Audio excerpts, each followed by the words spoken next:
Hello friends, welcome back to our channel. આજના વિડીયોમાં આપણે યુઝર ડિફાઇન્ડ ફંક્શનને જોશું. જો સૌથી પહેલાં તમે લાઇબ્રેરી ફંક્શનને ના જોયા હોય તો લાઇબ્રેરી ફંક્શનને જોજો. લાઇબ્રેરી ફંક્શનમાં આપણે સ્ટ્રીંગ ફંક્શન, મેથેમેટિકલ ફંક્શન એવા બધા ફંક્શનને ક્લિયર કર્યા છે. અને ફંક્શનની અંદર કેટલા બધા પ્રકાર છે તે બધા મેં સમજાવવાની કોશિશ કરી છે. આજના વિડીયોનો આપણો મેઇન ટોપિક છે યુઝર ડિફાઇન્ડ ફંક્શન. તો યુઝર ડિફાઇન્ડ ફંક્શન એટલે શું, યુઝર ડિફાઇન્ડની ડેફિનેશન છે, એના અંદર પણ ટાઈપ્સ છે, તો તે પણ હું તમને સમજાવીશ. તો ચાલો આપણે વિડીયોને શરૂ કરીએ.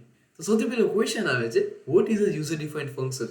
યુઝર ડિફાઇન્ડ ફંક્શન જે છે એટલે કે કોઈ પણ પ્રકારનો પ્રોગ્રામર હોય છે તેને આપણે સ્પેસિફિક ટાસ્ક માટે આપણે તેને ક્રિએટ કરી શકીએ છીએ.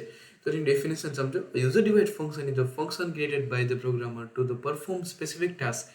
It helps to make the code reusable, organized, and easy to understand. It does not need any specific header files to use it. એટલે કે કોઈ પણ પ્રકારની હેડર ફાઇલ છે તેનો યુઝ નથી કરતો. આપણે મેથેમેટિકલ ફંક્શન જોયા, તેમાં આપણે જો મેથેમેટિકલ ફંક્શનને રન કરવું હોય તો આપણે મેથ ડોટ એચ રાખવું પડે. જો આપણે math dot h header file નો એડ કરીએ તો જે છે તે વર્ક ન કરે. તો યુઝર ડિફાઇન્ડ ફંક્શનમાં કોઈ પણ પ્રકારની header file, specific header files નથી હોતી. તો યુઝર ડિફાઇન્ડ ફંક્શનનો જે બેસિક કોન્સેપ્ટ હતો કે યુઝર ડિફાઇન્ડ ફંક્શન એટલે શું તે ક્લિયર થઈ ગયું છે. તો આપણે આગળ વધશું. હવે આપણે સમજશું યુડીએફ ટાઈપ. હવે એમાં શું છે, એક તો જો પ્રોટોટાઇપ છે, એક ડેફિનેશન છે એન્ડ કોલ છે. હમણાં તમે ખાલી એક્સેપ્ટ કરો કે આ પ્રોટોટાઇપ એટલે શું, ડેફિનેશન શું, એટલે કોલ એટલે શું. આપણે આગળ તમે જો આ વિડીયોને તમે અંત લગી જશો તો પ્રોટોટાઇપ એટલે શું, ડેફિનેશન શું અને કોલ એટલે શું તમે સિમ્પલ વેમાં સમજી જશો. તો ફંક્શનનું પ્રોટોટાઇપ એટલે શું તે આપણે સૌથી પહેલા સમજશું. સૌથી પહેલા આવે છે ફંક્શનનું પ્રોટોટાઇપ. આની ડેફિનેશન શું છે? A prototype is a statement that tells the compiler what a function look like before we actually write a full function. It includes the function's name, return type, argument and no body. એટલે કે prototype એટલે શું? જ્યારે આપણે function લખશું તો તે function કયા નામે આપણે સેવ કરવું છે એને આપણે પ્રોટોટાઇપ કહીએ છીએ. ફંક્શન જે છે કોડની ઉપર લખવામાં આવે છે, તે બોડીની અંદર જતું નથી. તેની સિન્ટેક્સ તમે સમજો. હા, અને એ પણ હું તમને કહી દઉં કે પ્રોટોટાઇપ જે છે 3 પાર્ટમાં ડિવાઈડ થાય છે. એક તો રિટર્ન ટાઈપમાં થાય છે, એક ફંક્શન નેમમાં થાય છે અને આર્ગ્યુમેન્ટમાં થાય છે. આ રિટર્ન ટાઈપ એટલે શું, ફંક્શન નેમ એટલે શું અને આર્ગ્યુમેન્ટ એટલે શું. જો અહીંયા આર્ગ્યુમેન્ટ એટલે શું ખબર છે? કોઈ પણ પ્રકારની આપણે ફંક્શન બનાવ્યું, બરોબર?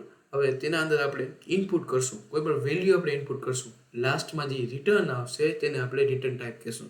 અને ફંક્શન નેમ તો આપણે ડિક્લેર કરવાનો જ છે. તો ફંક્શનનું પ્રોટોટાઇપ એટલે શું કે કોઈ પણ પ્રકારનો તમે કોડ લખવાના હો છો તો તેને આપણે સૌથી પહેલા તેનું નેમ ડિક્લેર કરવું પડે છે. અને પ્રોટોટાઇપ પણ 3 ટાઈપમાં ડિવાઈડ થાય છે, એક રિટર્ન ટાઈપમાં, ફંક્શન નેમમાં એન્ડ આર્ગ્યુમેન્ટમાં. તો પ્રોટોટાઇપને તમે સમજી ગયા છો. હવે આપણે આગળ સમજશું ફંક્શનની ડેફિનેશન. જો ફંક્શનની ડેફિનેશન કેવી રીતના ખબર છે?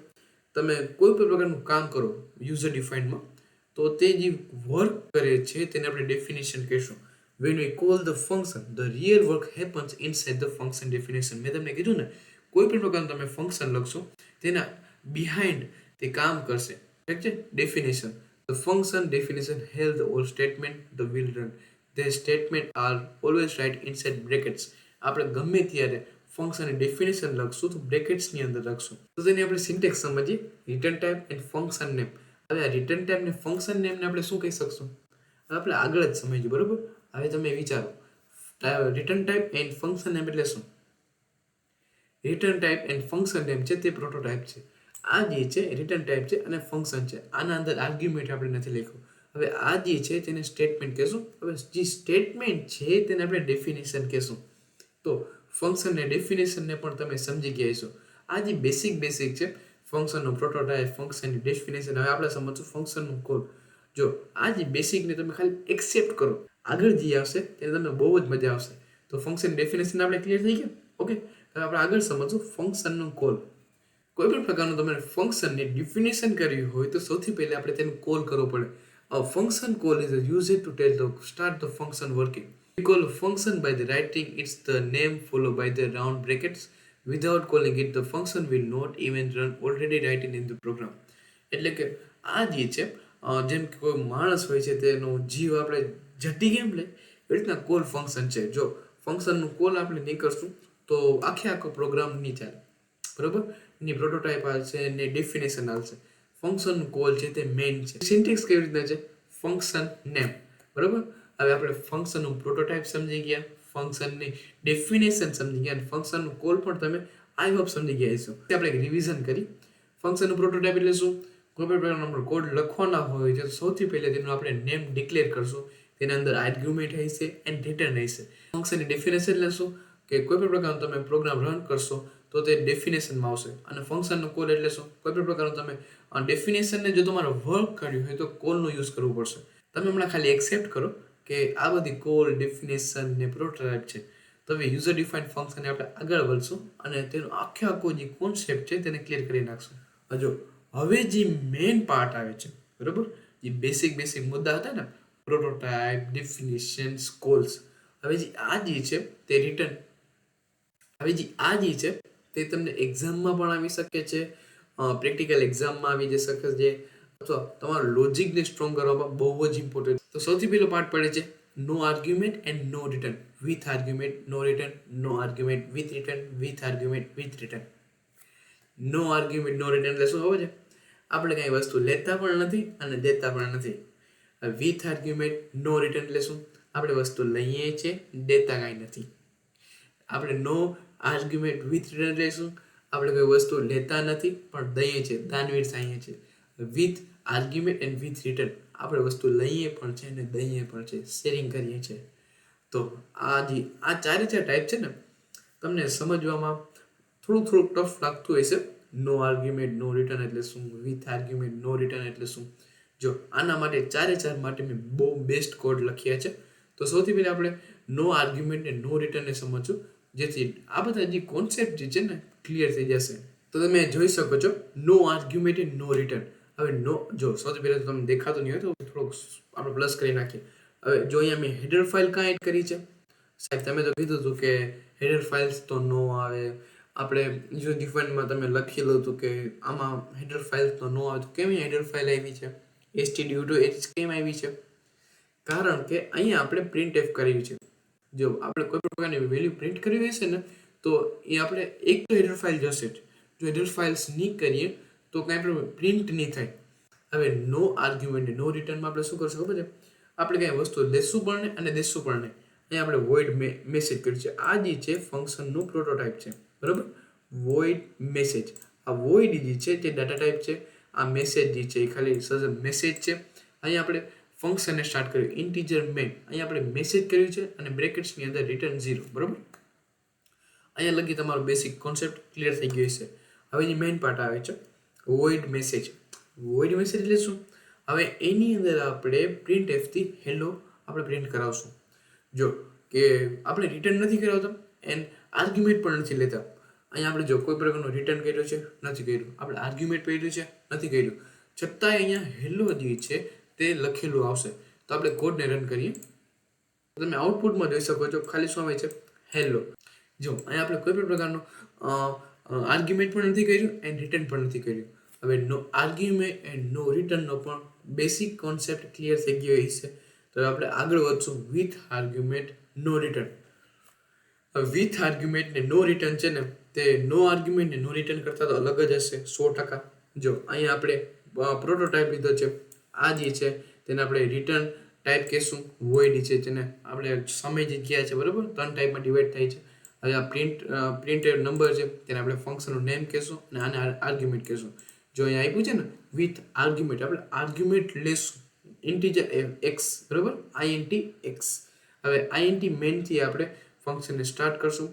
Print number. હવે બ્રેકેટ્સની અંદર આ બ્રેકેટ્સ નથી પણ આને આપણે બ્રેકેટ્સ લખાઈ જ નહીં. પ્રિન્ટ નંબર અહીંયા આપણે 10 જે છે તેને સ્ટોર કર્યા છે. પ્રિન્ટ નંબરની અંદર આપણે 10 ને સ્ટોર કર્યા છે. હવે રિટર્ન 0, બરાબર? હવે આપણે વોઇડ પ્રિન્ટ નંબર. હવે જે અહીંયા આપણે શું કરશું? આને શું કહેવાય ખબર છે? આ ટાઈપને આપણે પ્રોટોટાઇપ કહીએ છીએ. આને આપણે શું કહેશું? આને આપણે કોલ કહેશું, બરાબર? ફંક્શનનું કોલ કહેશું, યુઝર ડિફાઇન્ડ ફંક્શનનું કોલ કહેશું. હવે લાસ્ટમાં જે છે તે ડેફિનેશન છે. મેં તમને કીધું જો અહીંયા આપણે ફંક્શનને કોલ કરશું. જો અહીંયા પ્રિન્ટ નંબર 10 ના કરી હોત, બરાબર? આપણે 10 ના કરી હોય તો શું આવત? કાંઈ પણ પ્રોગ્રામ રન ન થાય, બરાબર? અહીંયા આપણે હવે ડેફિનેશન કરશું પ્રિન્ટ નંબર int x. હવે આપણે અહીંયા જો %d and x કરી નાખશું એટલે આઉટપુટ શું આવશે ખબર છે? અહીંયા આપણે પ્રિન્ટ નંબર કર્યું ને, કોલ કર્યું ને 10. આપણે જો રન કરશું. જો નંબર ઇઝ 10 બરાબર. અહીં આપણે પ્રિન્ટ નંબરની અંદર કોલ કર્યું હતું કે 10 વેલ્યુને સ્ટોર કરવા છે અને લાસ્ટમાં ડેફિનેશન કર્યું કે આપણે આને પ્રિન્ટ કરાવવું છે, એક્સને પ્રિન્ટ કરાવવું છે બરાબર. તો વિથ આર્ગ્યુમેન્ટને નો રિટર્નનો પણ બેઝિક કોન્સેપ્ટને આપણે ક્લિયર કરી નાખ્યું. ઠીક છે. હવે આપણે આગળ વધશું નો આર્ગ્યુમેન્ટ વિથ રિટર્ન. તો આપણે જો બે ફંક્શન હતા તેને આપણે ક્લિયર કરી નાખીએ છીએ બરાબર. No argument no return and with argument no return બરાબર. હવે આપણે આગળ સમજશું કે નો આર્ગ્યુમેન્ટ વિથ રિટર્ન એટલે શું. તો જો સૌથી પહેલા આપણે શું ઇન્ટીજર હેડર ફાઇલ આપણે એડ કરીએ છીએ બરાબર. int given number int main બરાબર. આ int n ની અંદર આપણે given number આપણે સ્ટોર કર્યું છે. given number એટલે આગળ હું તમને કહું ડેફિનેશન ની અંદર given number એટલે આપણે કોલ કર્યું છે બરાબર. printf return value is the person d and n. person d ને આપણે n. હવે અહીંયા આપણે શું રિટર્ન વેલ્યુ એટલે શું અહીંયા n જે છે. હવે આપણે લાસ્ટમાં જે આપણે જો રિટર્ન જે 5 કર્યું છે એના માટે અહીંયા આપણે n કર્યું છે બરાબર. એન્ડ રિટર્ન 0 આ જે છે ફંક્શનને આપણે કોલ સક્સેસફુલી અહીંયા આપણે કોલ કરી નાખ્યું બરાબર. હવે આપણે શું કરશું એનું ડેફિનેશન કરશું int given number and return equal to 5. Return કર્યું છે ને એટલે જો રિટર્ન 0 ની જગ્યાએ રિટર્ન 5 કરી નાખ્યું બરાબર. આ બેઝિક છે બરાબર. આને તમે ધ્યાનમાં રાખજો. જો હવે આપણે તેને રન કરીએ તો તમે જોઈ શકો છો રિટર્ન વેલ્યુ ઇઝ 5 કારણ કે ગિવિન નંબર અહીંયા ગિવિન નંબર બરાબર. જો આ તમે વર્ડને તમે યાદ રાખો. ગિવિન નંબર એકવાર અહીંયા છે બરાબર, અહીંયા 2 વાર છે અને 3 વાર છે. ઉપર આપણે સૌથી પહેલા તેને ડિક્લેર કર્યું છે, n ના અંદર સ્ટોર કર્યું છે કોલ માટે, અને લાસ્ટમાં તેને આપણે કેના માટે કર્યું છે વેલ્યુ એડ કરવા માટે. આપણે કોઈ આર્ગ્યુમેન્ટ નથી લીધા પણ રિટર્ન આપીએ છીએ બરાબર. તો આ જે બેસિક કોડ હતો તેનો મતલબ તમે સમજી ગયા છો આઈ હોપ. તો હવે લાસ્ટ આપણે સમજશું વિથ આર્ગ્યુમેન્ટ વિથ રિટર્ન. આપણા તને જે હતા ને યુઝર ડિફાઇન્ડ ફંક્શનના with argument no return no argument with return બરાબર. હવે આપણે સમજશું with argument with return. With argument with return બહુ જ ઇન્ટરેસ્ટિંગ છે અને મને ખબર છે જ્યારે લગી તમે જોશો કે પ્રેક્ટિકલ એક્ઝામ હશે તો આ પ્રકારના ફંક્શન જરૂર પૂછાશે. તો સૌથી પહેલાં આપણે શું કરશું અહીંયા આપણો પ્રોટોટાઇપ છે. આ જે છે તે આપણે રિટર્ન વેલ્યુ આપણે સમજો આપણે પ્રોટોટાઇપની અંદર આપણે મેં તમને કીધું હતું ને સિન્ટેક્સની અંદર આ જે છે તેને આપણે એડ જે છે એડ આપણે ફંક્શનનો નેમ છે અહીંયા આપણે એડ માટે જ છે એટલે અહીંયા ફંક્શનનો નેમ ડિક્લેર કર્યું છે અને આપણે આના અંદર આપણે આર્ગ્યુમેન્ટ કરીએ છીએ integer a and integer b. Integer મેનથી આપણે સ્ટાર્ટ કર્યું છે.